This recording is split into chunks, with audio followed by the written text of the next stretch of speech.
जो री एग्जाम की मांग है बच्चों की, ये एकदम जायज़ है। इसमें हजारों करोड़ की संलिप्तता है। हम तो सरकार से मांग करेंगे कि इसमें ईडी से जांच करा ले या सीबीआई से जांच करा ले। हमारी हाथ जोड़ के विनती है दीपक सर से कि थोड़ा आप बच्चों के लिए कर दे, कृपा करें एकदम यहाँ से, क्योंकि आप अगर वो चाहेंगे तो जरूर इस चीज़ों को होगा। सरकार तक वो सबसे जल्दी बात पहुंचा सकते हैं। अगर सरकार कहती है कि हम री एग्जाम नहीं लेंगे तो हम पूरे बिहार में यही कहेंगे ना कि हमने अपनी झोली फैला के बच्चों के भविष्य का भीख मांगे और सरकार ने उसमें थूक दिया।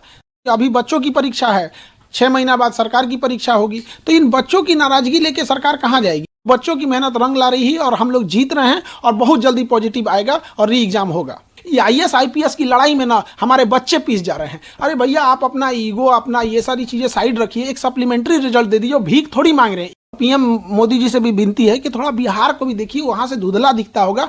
देखिए, हाईकोर्ट में भी सुनवाई चल रही है और कई सारे पीआईएल हैं, हमारे टीम से भी पीआईएल है। और उसमें जो लिस्टिंग वाली चीज़ है, अभी देखिए 34 नंबर पे है, टैकल होता है कि नहीं, कई बार डेट पे डेट आ जाते हैं, तो वो न्यायिक प्रक्रिया है, उस पर हम लोग नहीं कुछ कह सकते हैं। लेकिन जो री एग्ज़ाम की मांग है बच्चों की, ये एकदम जायज़ है। इसमें हजारों करोड़ की संलिप्तता है। हम तो सरकार से मांग करेंगे कि इसमें ईडी से जांच करा ले या सीबीआई से जांच करा ले, क्योंकि जो बच्चों का कहना है वो दुख दर्द वही समझ रहे हैं हर एक सेंटर पे जाके। आप तो एक बड़े लेवल की जब तक जांच नहीं होगी तो ये सिलसिला चलते रहेगा। तो इसलिए इसमें कहीं से भी बच्चों का मांग गलत नहीं है। लेकिन अगर आयोग अगर आंख बंद कर लेगी, सरकार भी अगर आंख बंद कर लेगी, तो बच्चे कहाँ जाएंगे? लेकिन लगातार बात तो ये सामने आती है ना कि बच्चों को पीछे से फंडिंग होती है। फंडिंग जो लोग कुछ लोग करते हैं या शिक्षक या कहीं से फंडिंग बाहर से भी आती है, तो तभी स्टूडेंट लोग वो आगे भी होते हैं। तो सरकार के पास इस फंडिंग को जांच करने के लिए ईओयू है। वो सेंट्रल की हेल्प लेके ईडी से जांच करा ले, सीबीआई से जांच करा ले। ये तो बात हो गया पल्ला झाड़ने का। फंडिंग हो रही है तो जो कर रहा है उसको वो समझे यहाँ पर। लेकिन जो बच्चों के लिए, जो 4.5 लाख बच्चे हैं जिनके साथ ये अन्याय हुआ है, कम से कम उनको तो न्याय दिला दे। क्या लगता है कि जो री एग्जाम की मांग है उसको लेकर तो फिर बाधा बीच में फिर बन कौन रहा है? देखिए, इसमें कई तरह की चीज़ें हो गई यहाँ पर, लेकिन हम इतना ज़रूर कहेंगे कि हमारी हाथ जोड़ के विनती है दीपक सर से कि थोड़ा आप बच्चों के लिए कर दे, कृपा करें एकदम यहाँ से, क्योंकि आप अगर वो चाहेंगे तो ज़रूर इस चीज़ों को होगा। सरकार तक वो सबसे जल्दी बात पहुँचा सकते हैं और वो कोऑर्डिनेट भी अच्छे से कर सकते हैं। लेकिन अगर एक हो गया कि उनसे आदमी जीवन भर में कभी उनसे कहाँ कुछ बोला है, कोई विद्यार्थी उनसे क्या किया है, लेकिन एक विद्यार्थी की ओर से भी हम कह रहे हैं कि दीपक जो सर से अभी हाथ जोड़ के विनती है कि अगर इन बच्चों का अगर वो री एग्जाम करा देते हैं तो एक तरह से उनको लिए हमेशा ज़िंदगी भर बच्चे उन्हें भी याद रखेंगे। और ये जो मनोबल बढ़ा हुआ है शिक्षा के क्षेत्र में, इस शिक्षा माफियों का जो पेपर लीक करा देना, इनके लिए भी एक गिरोह का, एक नक्सल का एक पूरा जो नेक्सस है, इसको भी तोड़ना बहुत ज़रूरी है। तो हम विनती यही करेंगे, क्योंकि अगर ये लंबा जाएगा प्रोटेस्ट तो ये सरकार के लिए भी ठीक नहीं है, क्योंकि एक पूरा 2025 का ये मामला ही रहेगा। तो हमको ये नहीं समझ में आ रहा है कि जो सलाह दे रहे हैं सरकार को, उनमें क्या एक बच्चों के आगे झुक जाने में क्या जाता है कि हाँ भाई गलती हुई थी आयोग की और हमने इसे सुधार दिया, आपके हित में हमने री एग्जाम करा दिया। ये जो बच्चों की थोड़ी सी नाराजगी है, थोड़ा सा गुस्सा है, उन्हीं से होता है जहां से हमें उम्मीद रहती है। आज भी बच्चे सरकार की ओर ही उम्मीद लगा के देख रहे हैं। अगर इनका री एग्जाम करा देते हैं तो ये सरकार के हित में भी होगा, अन्यथा ये बच्चे अपना गुस्सा कहाँ उतारेंगे अगर इनको नहीं माना जाएगा। तो ये चुनावी साल भी है, तो कब आगे की स्ट्रेटेजी क्या होगा?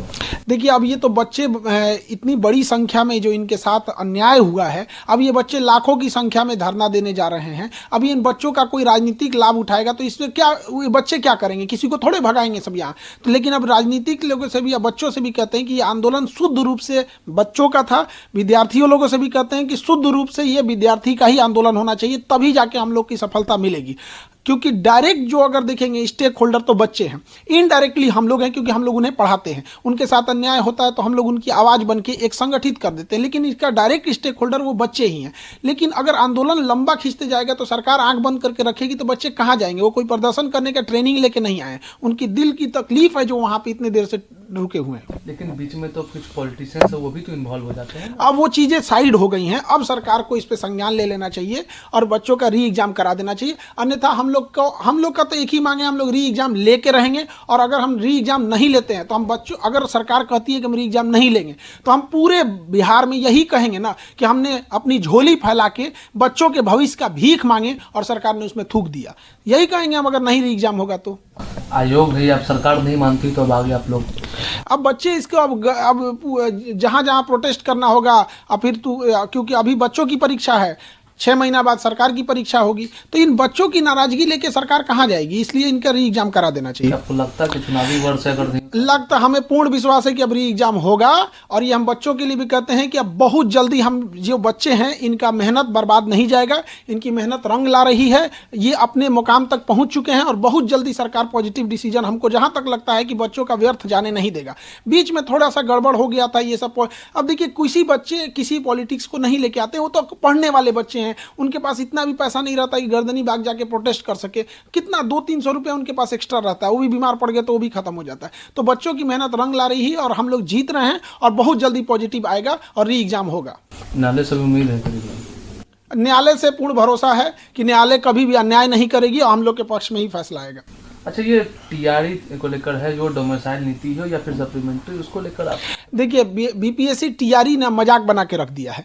पहला कि जो डोमिसाइल है तो बीपीएससी को क्लियर करना चाहिए कि वो बीपीएससी अपने प्रेस कॉन्फ्रेंस कहती है कि ये जो प्रोटेस्ट किए थे उन बच्चों का इतना नंबर है, इतना रहने वाले हैं। जब आप इतना बता पाते हैं तो आप डोमिसाइल में भी बताइए ना कि कितने % ऐसे बच्चे हैं जो out of the state select हुए हैं। इसमें एक बाहर जो परसेप्शन बन रहा है उसको आप क्लियर करिए कितना % है। वो एक बार करते हैं हॉरिजेंटल वर्टिकल आरक्षण लागू करेंगे, ये जो सचिव जी हैं ये पूरा उन्हीं का दिमाग है। ये एक बार आप सचिव जी का भी इंटरव्यू लीजिएगा, सत्य प्रकाश जी का, वो आपको बताएंगे कि क्यों वो जबरदस्ती बिना मतलब का एक जगह का हक दूसरे जगह मार रहे हैं। है प्रतिभा है, उसका कुछ कोटा है, वो सारे राज्य देते हैं, वैसे सबको करना चाहिए जैसे सारे राज्य करते हैं, वैसे हम लोग को भी करना चाहिए। दूसरा, बच्चों का तकलीफ कौन समझेगा? बीपीएससी टीआरई वालों का। उनका सप्लीमेंट्री रिजल्ट बीपीएससी रेडी है जाने के लिए, पता नहीं क्यों शिक्षा मंत्री किसके दबाव में आकर ये नहीं दे रहे हैं। अब शिक्षा मंत्री और एसीएस ये दोनों लगे, एसीएस हमारे आईएएस में टॉप हैं और हमारे शिक्षा मंत्री आईपीएस में टॉप है। ये आईएएस आईपीएस की लड़ाई में ना हमारे बच्चे पीस जा रहे हैं। अरे भैया आप अपना ईगो, अपना ये सारी चीजें साइड रखिए, एक सप्लीमेंट्री रिजल्ट दे दीजिए। भीख थोड़ी मांग रहे हैं। एक बच्चे का सपोज कीजिए कि अगर उसका 6 to 8 में हुआ है, किसी का 9 to 10 में हुआ है या 11th में हुआ है, तो 2 जगह अगर उसका रिजल्ट हो गया है तो किसी एक जगह ही ज्वाइनिंग करेगा, एक को छोड़ेगा तो सीटवा जो पीछे है उसको सप्लीमेंट्री देने में क्या जाता है? ऐसी ऐसी लड़कियां हैं जिनके माँ बाप इस बार उसकी शादी ब्याह करा देंगे, उनका हमेशा के लिए सपना चकनाचूर हो जाएगा और उन लड़कियों को जीना बड़ा मुश्किल हो जाएगा क्योंकि उन्होंने पढ़ाई को देख लिया, वो स्टैंडर्ड ऑफ माइंड देख लिया है। तब उसको आप जंगल में से शेर को ले आकर फिर सर्कस में रखेंगे तो टेंशन से मर जाएगा बेचारा। तो उसका एक इन्वायरमेंट है, उसने जिंदगी को जीना सीखा है। तो ये सप्लीमेंट्री रिजल्ट दे देने में पता नहीं कि सरकार को क्या जाता है। अच्छा, ये अंतिम सवाल है, ये पीएम है वो परीक्षा पर चर्चा कर रहे हैं? देखिए पीएम हमारी परीक्षा पर चर्चा कर रहे हैं, ये उनका बहुत सराहनीय प्रश्न है, लेकिन पीएम साहब बैठते हैं दिल्ली में और वहां से हमारा बिहार बड़ा धुंधला दिखता है। हम परीक्षा पे चर्चा करके और परीक्षा देके क्या करेंगे कि यहाँ सीटें बेच दिया जाए, परीक्षा ही में ही धांधली करा दिया जाए। हम लोग तो कह रहे हैं कि भैया री एग्जाम ले लो। तो पीएम मोदी जी से भी विनती है कि थोड़ा बिहार को भी देखिए, वहां से धुंधला दिखता होगा, अपने ही जांच करा लीजिए। यदि हम कह रहे हैं कि जांच अगर बड़े लेवल की जांच करेगी, सीबीआई ईडी, अगर इस सब बड़े लेवल की जांच होगी तो जरूर इस चीज का पूरा भंडा फूट जाएगा और एक पूरा नेक्सस सामने बाहर आ जाएगा कि कौन इसमें संलिप्त है। जो भी विद्यार्थी है, जो भी शिक्षक है, अब वो हम सबको पता है कि इसमें धांधली हुई है, तभी हम लोग इतने बुलंद आवाज में कहते हैं सीबीआई जांच करो। वरना कोई कहे कि जो लोग संलिप्त हैं या सरकार से ही कहते हैं कि आप क्यों इस चीज को एक ईगो पे लेके बैठे हैं। बच्चे हैं, आप ही के बच्चे हैं यहाँ, तो मान लीजिए इस चीज को री एग्जाम करा लीजिए, उन्हीं के लिए अच्छा रहेगा ये चीज।